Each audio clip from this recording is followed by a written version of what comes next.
বাঙালির পাকশালায় আপনাদের জানাই স্বাগত।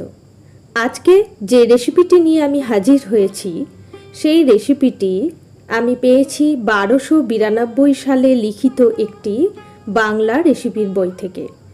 অর্থাৎ আজ থেকে প্রায় 139 বছর আগেই এই রান্নাটি লিপিবদ্ধ হয়েছিল কোনো এক বাঙালির প্রচেষ্টায়। যদিও বাঙালির হেসেলের কথাই এটি পাওয়া যায়, কিন্তু রান্নাটি কিন্তু বাঙালির নয়, আর্মেনিয়ান একটি রেসিপি, আর্মেনিয়ান খিচুড়ি। এর আগের ভিডিওতে আমি আরেকটি আর্মেনিয়ান নবান্নের রেসিপি দেখিয়েছি। এখন দেখে নিই আজকের রান্না। একটা ছোট কাপড়ের টুকরের মধ্যে আমি গোলমরিচ, লবঙ্গ, এলাচ আর দারচিনি নিয়ে একটা ছোট্ট পোঁটলা বেঁধে নেব। এইবার একটা প্যানের মধ্যে আমি বেশ খানিকটা জল দিয়ে এই পোটলা ডুবিয়ে দিয়ে ফুটিয়ে আখনি জল তৈরি করে নেব। একটি অন্য পাত্রে হাফ কাপ সোনামুগের ডাল আর হাফ কাপ তুলসীভোগ চাল, আপনারা গোবিন্দভোগ চালও নিতে পারেন, গন্ধ চাল, সুগন্ধ চাল নিয়ে খুব ভালো করে কচলে এর উপরের পাউডার বা নোংরাগুলো ধুয়ে এইরকম থালার মধ্যে ছড়িয়ে নিয়ে ঝরঝরে করে নেব। এবার বাকি উপকরণে চলে যাই।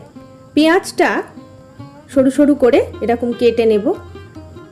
8 থেকে 10 কোয়া রসুন এভাবে কুচিয়ে নিলাম। এবারে আমি একটা আদাকে ঠিক একইভাবে ছোট ছোট পিসে কেটে নেব। ঠিক এই রকম কেটে নিলাম। এবার যে চাল আর ডাল ধোয়ার পরে শুকোতে দিয়েছিলাম ঝরঝরে করার জন্য, সেটা এবার একটা বড় পাত্রের মধ্যে নিয়ে একটা ডিম ফাটিয়ে নিয়ে এর ভিতরের যে সাদা অংশটা আছে সেটা এই রান্নার কাজে ব্যবহার করব। যে যেভাবে পারবেন সেভাবে কুসুম থেকে আলাদা করবেন। আমি আলাদা করার পদ্ধতিটা ঠিক রপ্ত করতে পারিনি, তাই এইভাবে নিয়ে নিলাম সাদা অংশ। এবং এই চাল আর ডালের মিশ্রণের সাথে এবার আমি এই ডিমের সাদা অংশ কিন্তু বেশ মিনিট 5 ভালো করে কষে কষে মেখে রেখে দেব। এবং এই ফাঁকে আমি সেরে নেব রান্নার পরবর্তী অংশ। একটা প্যানের মধ্যে আমি এবারে 1 টেবিল চামচ একটু বেশি ঘি নিয়ে এর মধ্যে আমি পেস্তা আর কাজু বাদামটা দিয়ে হালকা একটু ভেজে নেব। একে একে দেব কিশমিশ।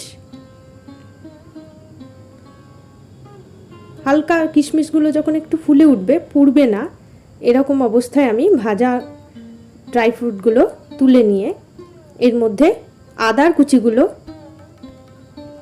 দিয়ে হালকা ভেজে নিলাম।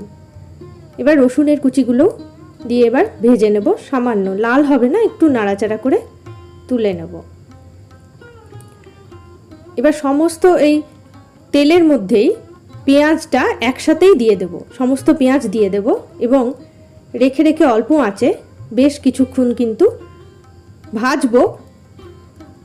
আর ওটা ওদিকে ধিমে আঁচে হতে থাক। এই ফাঁকে আমি যে রান্না ড্রাই ফ্রুট এবং আদা রসুনকে ভেজে নিলাম সেইটা নিয়ে একটা মিশ্রণ তৈরি করে দুটো ভাগে এইভাবে ভাগ করে রেখে দেবো। আর এদিকে পেঁয়াজও বেশ নরম হয়ে গেছে, দেখছেন তো, পোড়া পোড়া মচমচে ভাজা নয়, নরম ভাজা। অর্ধেক পেঁয়াজ তুলে নিয়ে বাকি অর্ধেক পেঁয়াজের মধ্যে ওই যে পেস্ট তৈরি করেছি তার অর্ধেক একটা বাটি নিয়ে নিলাম আর এর সঙ্গে দিয়ে দিলাম 2 কাঁচা লঙ্কা কুচি। এবার পেঁয়াজের সাথে এই মিশ্রণটা খুব ভালো করে কিছুক্ষণ নাড়াচাড়া করার পরে ডিম মেশানো চাল এবং ডাল এই মিশ্রণে দিয়ে অন্তত আরও মিনিট 5 অল্প আঁচে, খুব ধিমে আঁচে রান্নাটা করতে হবে। অল্প আঁচে আরও কিছুক্ষণ নাড়াচাড়া করে বেশ ঝরঝরে করে নেব। পুড়বে না, কিন্তু বেশ ঝরঝরে হবে, দেখলেই বুঝতে পারবেন। এইবার আমি যে আখনি জল তৈরি করে রেখেছিলাম প্রথমেই, সেই আখনির জল একটু একটু করে দেব আর নেড়ে মিশ্রণটা তৈরি করব। পুরো আখনির জলটাই আমি এখানে ব্যবহার করলাম, কারণ চাল ও ডাল ফুটলে জল টেনে যাবে। এইবার জল দিয়ে একটু নাড়াচাড়া করে আমি ঢেকে অল্প আঁচে এটা হতে দেব। বেশ কিছুক্ষণ পর যখন এইরকম হাফ সেদ্ধ হয়ে গেছে, প্রায় মিনিট 5 পর যখন হাফ সেদ্ধ হয়ে যাবে তখন আমি আবার ঢাকা দিয়ে বাকি সেদ্ধ হতে দিয়ে একটা অন্য পাত্রে 2 টেবিল চামচ মিষ্টি দই আর বাকি যে পেস্টের দ্বিতীয় ভাগটা রেখেছিলাম সেটা, একটু জাফরান দিয়ে দিলাম, আর পেঁয়াজের যে ভাজা অংশ এক অংশ তুলে নিয়েছিলাম সেই অর্ধেক অংশ দিয়ে খুব ভালো করে একটা দইয়ের পেস্ট বানাবো। ভালো করে মিশ্রণটা তৈরি করে এর মধ্যে আমি মিশিয়ে দেব প্রয়োজনীয় লবণ। মোটামুটি পুরো রান্নার লবণটাই এখানে মিশিয়ে দিলাম, আর সামান্য চিনি, স্বাদ অনুসারে চিনি ব্যবহার করবেন।